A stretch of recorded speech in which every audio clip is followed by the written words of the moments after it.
Tito, capítulo 1.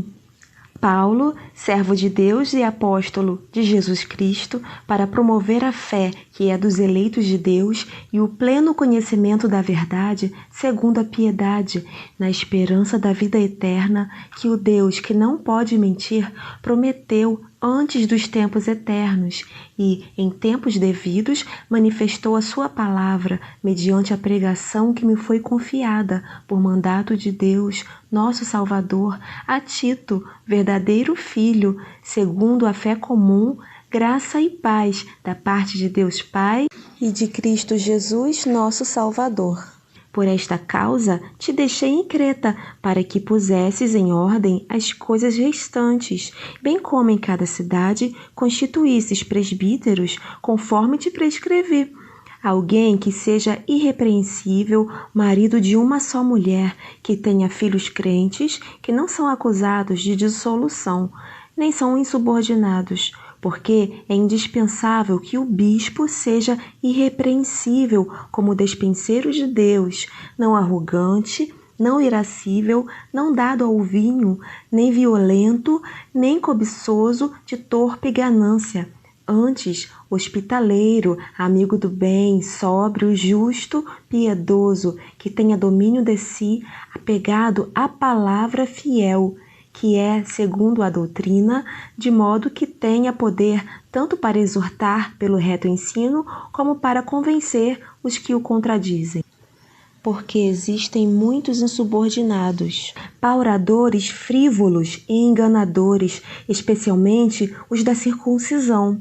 É preciso fazê-los calar, porque andam pervertendo casas inteiras, ensinando o que não devem, por torpe ganância. Foi mesmo dentre eles um seu profeta que disse: cretenses sempre mentirosos, feras terríveis, ventres preguiçosos. Tal testemunho é exato, portanto, repreende-os severamente, para que sejam sadios na fé e não se ocupem com fábulas judaicas, nem com mandamentos de homens desviados da verdade. Todas as coisas são puras para os puros, todavia, para os impuros e descrentes, nada é puro. Porque tanto a mente como a consciência deles estão corrompidas. No tocante a Deus, professam conhecê-lo, entretanto, o negam por suas obras. É por isso que são abomináveis, desobedientes e reprovados para toda boa obra. Tito, capítulo 2. Tu, porém, fala o que convém à sã doutrina. Quanto aos homens idosos, que sejam temperantes, respeitáveis, sensatos, sadios na fé, no amor e na constância. Quanto às mulheres idosas, semelhantemente, que sejam sérias em seu proceder, não caluniadoras, não escravizadas a muito vinho, sejam mestras do bem, a fim de instruírem as jovens recém-casadas a amarem ao marido e a seus filhos, a serem sensatas, honestas, boas donas de casa, bondosas, sujeitas ao marido, para que a palavra de Deus não seja difamada. Quanto aos moços, de igual modo, exorta-os, para que, em todas as coisas, sejam criteriosos. Torna-te pessoalmente padrão de boas obras. No ensino, mostra integridade, reverência, linguagem sadia e irrepreensível, para que o adversário seja envergonhado, não tendo indignidade nenhuma que dizer a nosso respeito. Quanto aos servos, que sejam em tudo obedientes ao seu Senhor, dando-lhe motivo de satisfação.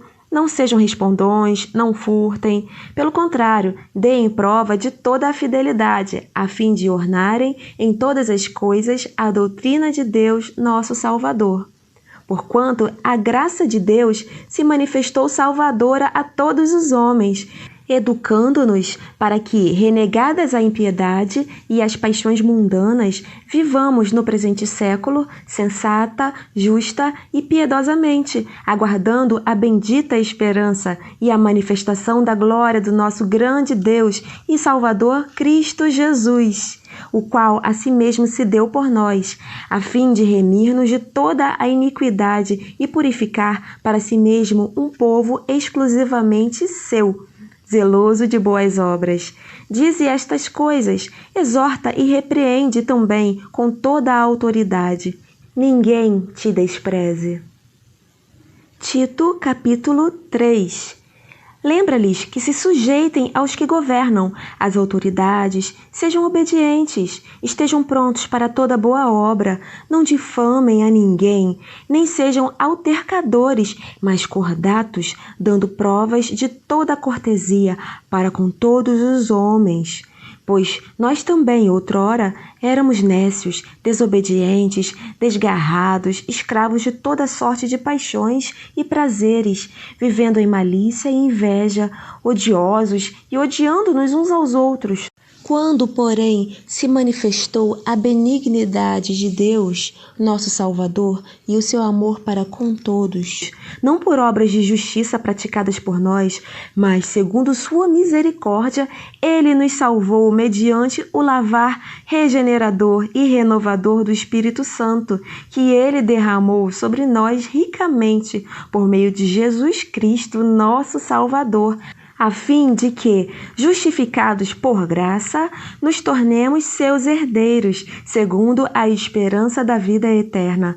Fiel é esta palavra, e quero que, no tocante a estas coisas, faças afirmação confiadamente, para que os que têm crido em Deus sejam solícitos na prática de boas obras. Estas coisas são excelentes e proveitosas aos homens. Evita discussões insensatas, genealogias, contendas e debates sobre a lei, porque não têm utilidade e são fúteis. Evita o homem faccioso, depois de admoestá-lo primeira e segunda vez, pois sabes que tal pessoa está pervertida e vive pecando e por si mesma está condenada. Quando te enviar Ártemas ou Tíquico, apressa-te a vir até Nicápolis ao meu encontro. Estou resolvido a passar o inverno ali. Encaminha com diligência Zenas, o intérprete da lei, e Apolo, a fim de que não lhes falte coisa alguma. Agora, quanto aos nossos, que aprendam também a distinguir-se nas boas obras a favor dos necessitados, para não se tornarem infrutíferos. Todos os que se acham comigo te saúdam. Saúda quantos nos amam na fé. A graça seja com todos vós.